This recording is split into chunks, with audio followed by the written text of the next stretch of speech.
এই গরমের দিনে যদি মুখে একটু টক ঝাল মিষ্টির স্বাদ নিতে চান তাহলে এই চটপটা জাম মাখা রেসিপিটা একবার ট্রাই করতে হবে। মাত্র 2 মিনিটে তৈরি, কিন্তু খাওয়ার সময় জিভে যে জল আসবে সেটা বলার নয়। তো চলুন বন্ধুরা, আজকে ধাপে ধাপে দেখি কিভাবে বাড়িতে একদম সহজে এই মজাদার রেসিপিটা বানিয়ে নেওয়া যায়। প্রথমত আমি একটা প্লেটে কিছুটা পাকা কালো জাম নিয়ে নিলাম।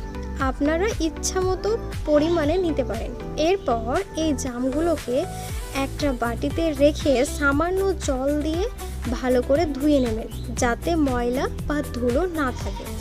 দ্বিতীয়ত, এখন আসল মজা, চটপটা স্বাদের জাদু শুরু হচ্ছে এখান থেকে। প্রথমে দিলাম 2 চামচ চিনি, যাতে টক আর মিষ্টির সুন্দর ব্যালেন্স আসে। এরপর দিলাম 1 চামচ বিট লবণ, একে বলে আসল স্বাদের খেলা। এবার 1 চামচ ভাজা জিরের গুঁড়ো, এই গন্ধটা অন্য লেভেলের।